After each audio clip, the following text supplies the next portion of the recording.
제가 몇 차례에 걸쳐서 야스쿠니 이 폭발음과 관련한 한국의 용의자가 당당하다면 자진해서 일본에 입국해라.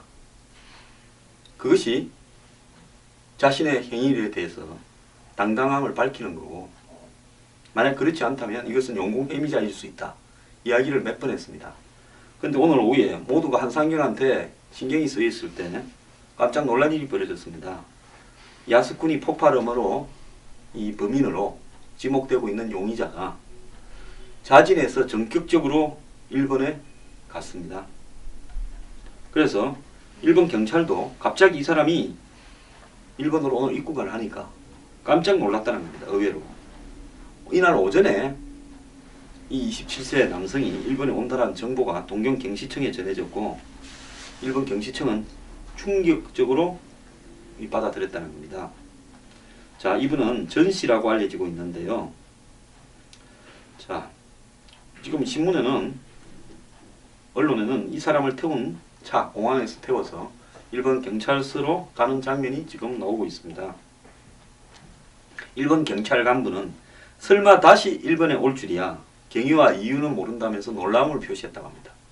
정말로 잘 된 겁니다. 오히려 이것이 일본 사람들이 한국을 바라보는 행태에 대해서 정말로 제대로 한 방을 미긴 겁니다. 저는 이분이 애국심에서 이렇게 했다고 믿고 싶습니다. 자, 23일 날 이 전 씨가 한국으로 귀국했는데, 일본은 이제 이 사람 확보해서 한국에 본격적으로 통보해서 공식적으로 이 사람 보내라고 이야기하기 전에 일본 기자들을 먼저 이분이 산다던 군산에 보내서 이분을 틀었습니다. 자, 그러면서 일본이 이 문제에 대해서 칼자루를 쥐고요, 한일 관계에서 굉장히 쓸 수 있는 중요한 카드라고 하려고 했죠. 그래서 제가 이 문제에 대해서 잘못 다루거나 대처를 하면 나중에 엄청난 화근이 될 수 있다. 우리가 만약에 거꾸로 한번 봅시다. 동등하게 비교하는 것은 어불성설이 있습니다만, 예를 들어서 하는 이야기입니다. 국립현충원에 일본 관계자가 와가지고 거기에 우리의 영웅적인 인물들을 모신 데다가 폭발물을 설치하고 몰래 일본으로 돌아갔다고 합니다. 한국은 일본에 어떻게 하겠습니까? 이 사람 단장 잡아서 보내라고 난리 나지 않겠습니까? 똑같은 입장인 겁니다. 자, 한일 관계가 위안부 문제를 타결지을 수 있는 물밑 협상이 어렵게 재개되어서 진행되고 있는 과정에 이렇게 이분이 일본의 야스쿠니 신사에서 폭발음을 만들어냈으면 그 자체로 엄청난 한국 측에 불리한 요인으로 작용할 수 있다. 박근혜 정부에서 이 젊은이를 체포해서 일본으로 보내면 보낸 대로 애국 인사를 체포해서 일본으로 넘겨준 친일 정부라고 떠들어댈 겁니다. 체포해가지고 국내에서 만약에 처벌하겠다고 나오면 또 이렇게 이야기할 겁니다. 애국 인사를 결국은 처벌했다. 중국 사람도 옛날에 일본에서 비슷한 일을 저지른 중국 사람은 우리가 제대로 처벌하지 않고 중국으로 돌려보냈지 않습니까? 그런데 우리나라 국민을 처벌했다면 어떤 이야기가 또 벌어지겠습니까?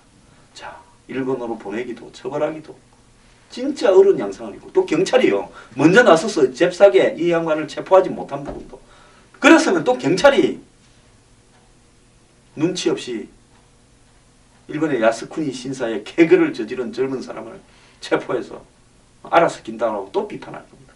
그거 이러지도 저러지도 못하고 이 중요한 사건을 저지른 사람은 한국을 할부하고 있었는데, 그래서 제가 이 사람이 끝내 일본으로 자진 입국하지 않는다면 한마디로 용공 세력이 저지른 거라고 볼 수밖에 없다라는 이야기도 한 겁니다. 왜? 한국 정부와 한국의 공권력에 치명타를 입히려고 한 거죠. 그런데 자진해서 일본으로 갔다라는 것은 그건 매우 잘한 일이라고 보고요. 또 일본이 지금 이 분을 폭발음 관련해서 발표를 할 때 폭발과 관련된 주요한 용의자다라고 하면서 사실 언론에는 확정적으로 이야기했는데, 그 증거나 정황이 제대로 갖추어지지 있는지도 일본 경찰이 이제는 방어를 해야 될 입장에 놓였습니다. 그래서 애초에 이 사람이 그냥 해프닝성으로 한번 욱하는 심정에서 야스쿠니에 있는 화장실에서 전혀 화약이나 이런 폭발과 관련해서 치명적이지 않은 그냥 소리만 내는 이런 것들을 했다고 하면 중처벌될 사항도 아닐 수도 있습니다. 이런 부분에서 봤을 때 일본 경찰이 지금 한국에 공식적으로 전혀 공조 요청을 안 했다는 거예요. 일본이 이거 안 했다는 것도 사실은 좀 꼼수가 있었습니다. 계속 사건을 좀 손에 쥐고 키워가려고 했겠죠. 그런데 일본 경찰이 수사 공조도 안 했는데 당사자가 제 발로 일본에 들어갔다. 그래서 일본은 오는 줄도 모르고 있다가 깜짝 놀래가지고 화들짝 움직였다. 그래서 이 사람이 지금 적용되는 이 체포영장의 혐의 내용은 뭔가 하면 건조물 침입 혐의입니다. 즉 어떤 시설에 이 불법으로 침입했다는 거죠. 그래서 전혀 이 폭발과 관련되는 혐의가 영장에는 아직은 없어요. 그래서 이건 따져볼 필요가 있다고는 저는 봅니다. 그래서 일본에서 아마 이 문제에서 일본 사람들은 자기들이 앞으로 진행될 시나리오를 나름대로 설계해 놓고 이거 봉잡았다 생각했을 건데 봉잡은 일이 순식간에 곤혹스러운 일로 바뀌게 됐습니다. 이왕 이 청년은 일본에 돌아간 김에 언론 앞에서 자기 할 말을 다 하길 바랍니다. 당당하게. 매우 잘한 결정이고 그래도 저는 애국적인 신념에서 이런 일을 저질렀다고 평가를 해주고 싶습니다. 물론 일 자체를 칭찬하는 부분은 아닙니다. 그렇지만은 이렇게 하는 것이 본인이 저지른 일에 대한 당당함을 확보하는 길이고 국가를 위한 길이기도 하고 일본에게 긴장하게 만드는 일이기도 합니다. 좌우간 잘한 일이라고 칭찬하고 싶습니다.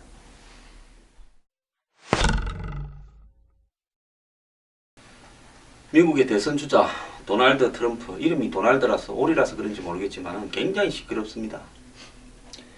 이 무슬림의 미국 입국 자체를 금지하자라는 트럼프의 발언이 일파만파로 지금 번지고 있는데요. 사실 미국 정부는 샌버나디노 LA 근교 총기 사건 이후에 미국으로 약혼 비자나 결혼 이민을 해오는 부분에 대해서 대대적으로 사실 조사를 해왔습니다. 그래서 앞으로 이런 류의 비자 발급을 굉장히 엄격하게 하겠다라고 바뀌고 있었습니다. 그런데 트럼프가 이 무슬림의 이 미국 입국을 전면 금지해야 된다라고 한 것에 대해서 미국의 민주당이나 또 공화당 일가 또 뭐 이 영국의 총리, 프랑스 총리, 캐나다 예를 들어 신민주당 대표 이런 사람들이 말도 안 되는 이야기라고 외국의 정치인들조차 비판하고 나선 이유는 이제 이 말이 결국은 종교와 인종의 자유라는 부분을 미국이 내세우고 있는 게 그거 아닙니까? 미국은 기회의 나라고 미국에서 누구나 어떤 종교를 믿든지 또 어떤 인종이든지 미국 시민이 된 이상은 다 동등하다라는 이런 부분에 대해서 무슬림이라는 즉 이슬람을 믿는 사람을 무슬림이라 그러지 않습니까? 그런 사람은 미국에 입국을 금지시켜야 된다라는 발언이 충격적으로 나오고 있고 힐러리는 분열적 사고다. 이 잭부시는 트럼프는 미쳤다. SNS에서는 파시즘이다. 인종차별이다. 이러고 있습니다. 그리고 최근에 이 테드 크루즈 후보가 공화당 상원의원이죠. 대선 후보로 나왔는데 44살짜리 쿠바 난민 출신입니다. 이 사람이 부분적으로 1등이 나오고 트럼프 지지율이 조금 떨어지니까 트럼프가 초조해서 그런다. 이런 이야기도 나오고 있습니다. 그런데 여기서 중요한 것은 트럼프가 이 무슬림 입국 금지를 의회가 테러 예방을 위한 구체적 행동을 마련할 때까지의 잠정적인 조치다라고 하면서 자기는 옳은 일을 하고 있다. 입국 금지를 통해서 문제를 해결하지 않으면 더 많은 세계무역센터가 나오게 될 거라고 이야기를 했습니다. 근데 여기에 트럼프가 또 결정적으로 한 방을 미겠습니다. 트럼프가 어설프게 이야기하는 것 같아도 상당히 논리적입니다. 내가 하는 일은 프랭클린 루스벨트 대통령이 2차 대전 직전에 했던 일과 다르지 않다. 그 말이 무슨 말인가 하면 2차 대전에 일본이 진주만을 습격을 해서 미국이 선전포고를 한 점에 미국 정부는 일본인들을 독일인들, 이탈리아인, 특히 일본인들에 대해서 강제 수용소에 격리 수용을 했습니다. 그래서 평화롭게 살던 일본 사람들을 일본이 진주만을 폭격을 했고 미국과의 전쟁을 선포했으니까 앞으로 이 사람들이 일본에 동조해서 미국 내에서 반란을 일으킬까봐 일본 사람들을 강제적으로 다 수용소를 만들어 가지고 가두었습니다. 수십만 명의 일본인들이 수용소로 갔습니다. 당시 이를 다룬 영화나 소설들이 많이 있습니다. 참 미국이 과거에는 그렇게 해놓고 미국의 본토가 위협받을까봐 미국이 제일 존경한다는 인물도 그렇게 했는데 내가 지금 이런 말을 하는 것이 뭐가 위선이냐라고 트럼프가 당당히 지금 받아치는데 미국에 솔직히 뭐 미국은 인권과 기회의 나라라고 주장하는 미국의 근엄하신 분들이 좀 논리적으로 창피하게 된 것도 사실입니다. 미국의 유명 정치 전문 미디어인 폴리티코도 공화당 거물 일부는 트럼프의 주장이 일리가 있다고 생각한다고 지적을 했습니다. 자, 트럼프의 발언이 대중 일반에는 한참 도에 지나친 것 같지만은 보수 유권자의 지지를 얻으면서 지지율이 더 올라갈 수 있다. 이렇게도 나오고 있습니다. 자, 그동안에 이 위축된 중산층, 특히 백인 중산층의 반이민 정서, 민족주의 성향은 내가 하고 싶은 속에 있는 이야기. 차마 내가 이런 말을 하면 내가 주변에서 저 사람은 인종주의자다, 이런 비판을 받을까봐 못하던 이야기를 트럼프가 대신해준다 라고 대리만족을 느끼고 있다면서, 트럼프를 지금 지지하는 사람은 공화당 후보가 아니라 트럼프가 무소속으로 나오든 제3당으로 나오든 계속 지지하겠다고 하고 있습니다. 그래서 트럼프는 준비된 원고를 읽으면서 이 말을 했다면 매우 의도적으로 했는데요. 만약에 미국에서 이번 총기 난사 사고와 비슷한 사고가 한 번 더 나게 되면 저는 100번 날 거라고 봅니다. 몇 번 더 날 겁니다. 그때는 트럼프의 말이 맞았다라고도 될 수 있게 돼 있다. 지금 미국의 상황은요, 어느 것이 옳은가 어느 것이 틀리는가, 트럼프의 말 자체에 대해서 저는 동조를 하지 않습니다. 하지만은 지금 미국 사회 내부에 번져 있는 숱한 이런 모순과 사회 문제들을 예를 들어서 전부 다 좋은 말로 포장을 하는데, 오바마나 힐러리나 공화당의 일부 후보 잭 부시조차도요, 트럼프는 있는 그대로 까발리고 있다는 점에서 적어도 솔직한 부분은 인정할 만하다고 생각합니다.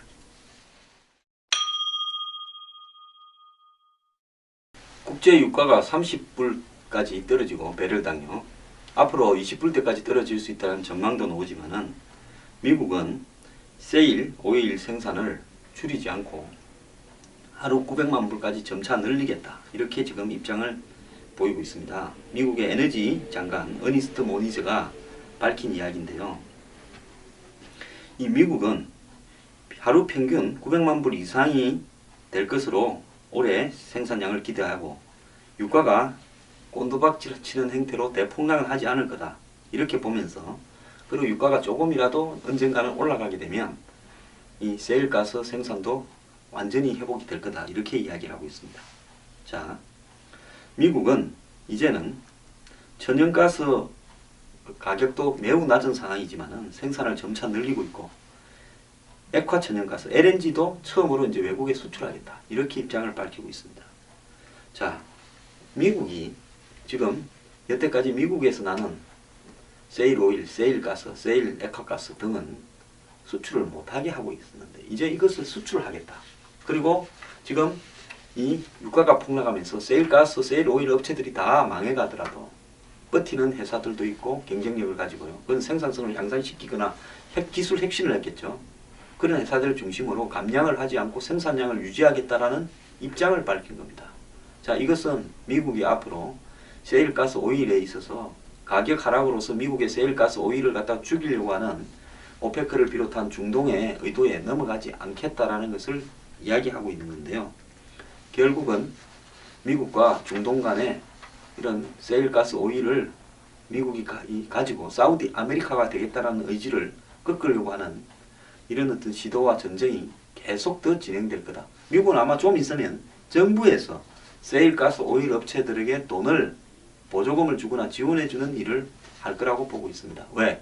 낮아진 생산 원가에 버티어서 계속 생산을 유도하도록 말입니다. 왜 그런가 하면 한번 생산 시설이나 회사들이 문을 닫게 되면 다시 회복하는데 엄청난 시간이 걸리고 비용이 들 수 있습니다. 그렇기 때문에 미국은 가격이 떨어져도 그래 네가 죽나 내가 죽나 해보자 하면서 끝까지 버틸 것 같습니다. 자, 또 곤란한 나라가 하나가 스코틀랜드인데요. 스코틀랜드는 작년에도 독립을 위해서 국민투표를 붙였다가 근소하게 독립이 부결됐는데, 스코틀랜드가 독립을 하겠다는 것은 이 에딘버러 부근에 있는 북해산 원유 때문에 그런 겁니다. 그래서 이 북해산 해저 유전 문제가, 이 원유 가격이 폭락하니까 스코틀랜드가 이제 독립할 생각이 없어지는 거냐, 이런 시각들이 나오고 있는데요. 이 스코틀랜드는 원유 가격 폭락과 무관하게 독립적으로 경제를 운용할 자신이 있다, 이러면서 앞으로 원유 가격이 낮아지더라도 계속 독립을 추구하겠다, 이렇게 이야기를 하고 있습니다. 그런데 제가 봤을 때 스코틀랜드 인구가 뭐 500만 조금 더 되고, 그 다음에 스코틀랜드와 영국과의 경제적인 어떤 연속관계나 이런 부분을 봤을 때 독립을 하게 되면 잉글랜드나 스코틀랜드나 둘 다 어렵게 될 것은 뻔한 이치입니다. 그래서 스코틀랜드 독립은 오일 가격 하락과 관계없이 쉽지 않을 거다 이렇게 보여집니다.